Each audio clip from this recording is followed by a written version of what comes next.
आज हम लोग ग्राम सभा कस्बों में बाबा साहब की जयंती मनाने के लिए एकत्रित हुए हैं। चूँकि ये मेरी ग्राम सभा भी है। जो आर्थिक गैर बराबरी है, और आर्थिक गैर बराबरी आज नहीं, कई हजार वर्षों से चली आ रही है।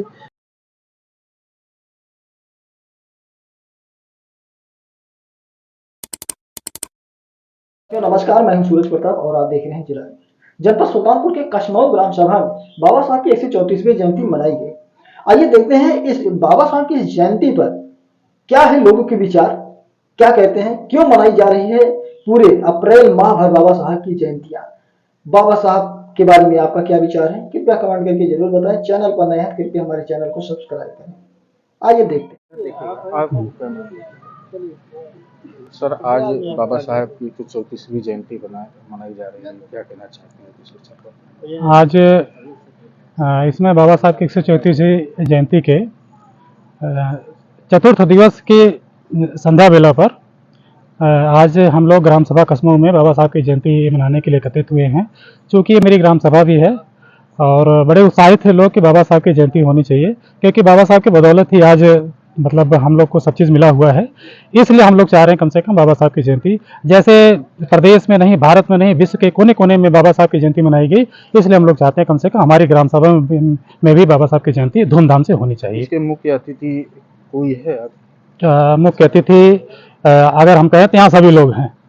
ये बाबा साहब ने मतलब जो अधिकार हमको दे दिया है, आज उस अधिकार के बदौलत तो लोग उच्च पदों पर पहुंचे हैं। अगर हम कहें तो यहाँ सब लोग वही हैं, इसमें कोई दिक्कत नहीं है और सब लोग एकदम जयंती को पूरी तरह से एकदम मनाने के लिए आतुर हैं।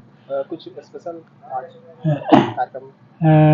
स्पेशल क्या कहें अब? हाँ जी जी जी, राष्ट्रीय मिशन गायक हमारे यहाँ जो है माननीय किशोर कुमार पगला जी का भी प्रोग्राम है जो आ चुके हैं और चंद मिनटों में ही उनका कार्यक्रम शुरू होने वाला है।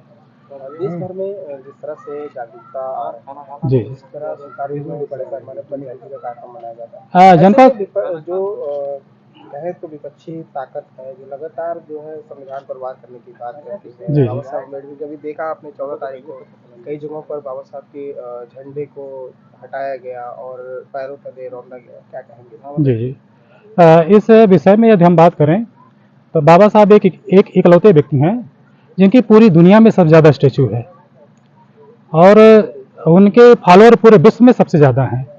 तो कहीं ना कहीं एक चीज़ है भारत में, क्योंकि मनुवाद कभी करने की मतलब कुछ समय पहले हावी था, लेकिन बाबा साहब कहते हैं, बाबा साहब डॉक्टर भीमराव अम्बेडकर ने जब भारत का संविधान इस देश को बनाकर सौंपा, उसके बाद फिर मनुवाद पर कहीं ना कहीं ताला लगा। तो जो मनुवाद की जड़ें जो यहाँ पर बहुत मजबूत थी, लेकिन बाबा साहब ने उस पर पूरी तरह से ताला लगा दिया, तो जिसके कारण से सीधे सीधे आज की डेट में कहीं ना कहीं एक बौखलाहट तो ही है। बाबा साहब की मूर्ति को तोड़ना, झंडे को फाड़ना, तो ये क्या कहते हैं, जगह जगह देखो बहुत सारी चीजें मिलती हैं, लेकिन ऐसा नहीं है कि वो जितना भी मूर्ति तोड़ेंगे, वो एक मूर्ति तोड़ते हैं तो 10 मूर्तियां उनकी लग भी जाती है। इस तरह के कार्यक्रम से ऐसे लोगों के लिए क्या ऐसे कार्यक्रम लगातार होने चाहिए, क्योंकि जन जागरण जिस तरीके से बढ़ रहा है, अगर हम कहें आज की डेट में जनपद सुल्तानपुर उत्तर प्रदेश का इकलौता जिला है जहां पर बाबा साहब की जयंती बहुत ही धूमधाम से मनाई जाती है। जी, धन्यवाद। Thank you sir. आज बाबा साहब अम्बेडकर की जयंती कश्मीर में मनाई जा रही है, क्या?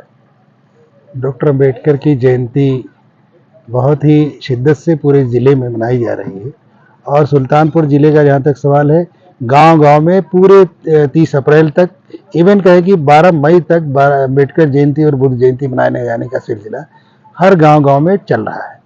और जहाँ तक बाबा साहब की प्रासंगिकता, उनकी जयंती का सवाल है, डॉक्टर अम्बेडकर आज की तिथि में एक नाम ही नहीं, बहुत बड़ी जागृति और बहुत बड़ी चेतना, और इस भारत में उनकी जो मूलभूत अपेक्षाएं थी, जिसे भारतीय संविधान और उसकी प्रस्तावना में जो उल्लिखित शब्द हैं, जैसे यहाँ पर आपका भारतीय संविधान की प्रस्तावना लगी हुई है, और मैं चाहूँगा इसको भी इसमें दिखाया जाए। और इसमें जो लिखा हुआ है कि भारत के समस्त नागरिकों को सामाजिक, आर्थिक और राजनीतिक न्याय, विचार, अभिव्यक्ति, विश्वास, धर्म और उपासना की स्वतंत्रता, प्रतिष्ठा और अवसर की क्षमता प्राप्त कराने के लिए। तो प्रतिष्ठा और अवसर बहुत बड़ी चीज होती है, और इस मायने में हमारा समाज, बाबा साहब ने जिस समाज के लिए ज्यादा काम किया, उन्होंने देश हित और दलितों के हित के बारे में कहा था कि अगर देश हित और दलितों के हित में अगर कोई टकराहट आती है तो मैं दलितों के हित को सर्वोच्च स्थान दूंगा। तो हम लोग उनके ऋणी हैं और डॉक्टर अम्बेडकर की जो विचारधारा है, जो उनका संघर्ष ही बहुत बड़ी पहचान है। बाबा साहब ने जो आर्थिक तौर पर जो है लोगों को मजबूत करने के लिए या बहुजनों को मजबूत करने की बात कही, उस बारे में क्या सोचते हैं? देखिए, हमारे समाज में जो आर्थिक गैर बराबरी है, और आर्थिक गैर बराबरी आज नहीं कई हजार वर्षों से चली आ रही है। बाबा साहब के योगदान के बाद से आर्थिक गैर बराबरी का दौर टूटा, जिसमें रिजर्वेशन बहुत बड़ा रोल प्ले कर रहा है, और उस रिजर्वेशन से कहीं ना कहीं आर्थिक उदारीकरण हमारे समाज में पैदा हुआ। लेकिन जिस तरह से आर्थिक उदारीकरण होना चाहिए वैसा नहीं हो रहा है।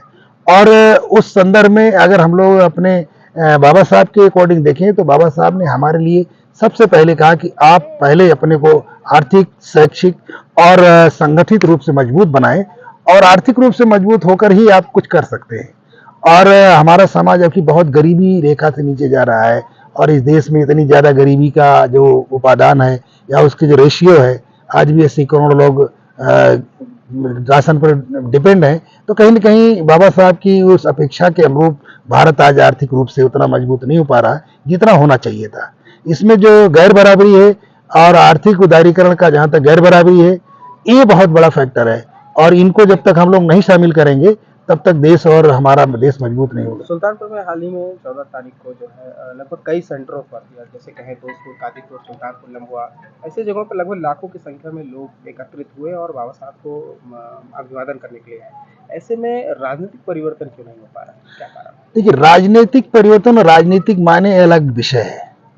जहाँ तक पब्लिक सेगमेंट का उसमें इन्वॉल्वमेंट है, अब हर समय और परिस्थिति अलग अलग होती है, और जब तक हमारे समाज में सामाजिक जागरूकता नहीं आएगी और हम सामाजिक जागरूकता के साथ राजनीति की तरफ हम प्रेरित नहीं होंगे, तब तक हमारा राजनीतिक परिवर्तन नहीं आएगा। एक अहम जब भी हमारा समाज सामाजिक रूप से जागरूक हुआ मान्यवर साहब के समय में, निश्चित तौर पर राजनीतिक जागरूकता आई, राजनीतिक परिवर्तन भी आए।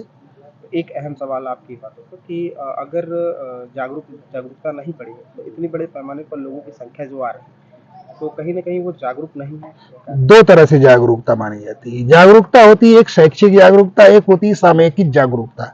ये जो बाबा साहब के प्रति एक एक्साइटमेंट है, इनके प्रति उत्साह जो पैदा आ रहा है, ये सामयिक जागरूकता है। भीड़ कह सकते हैं? नहीं, भीड़ नहीं, इसको देखो, भीड़ हम उसको कहते हैं, भीड़ का मतलब है कि किसी के बुलाने पे आना, किसी इवेंट पे आना, वो भीड़ होती है। डॉक्टर अम्बेडकर के जन्मदिवस पे आना ये भीड़ नहीं है। उनका बाबा साहब के प्रति एक कृतज्ञता है, एक उनके पर समर्पण है, और बाबा साहब के संघर्षों को याद करने के लिए बाबा साहब के प्रति आते हैं।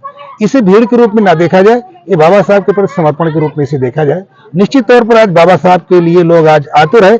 आज जो लोग गांव-गांव जयंती मना रहे हैं, जहां पर जयंती मनाई नहीं जाती थी, आज वहां बाज, पंसील और जय भीम का झंडा हर गांव-गांव में लगा हुआ है।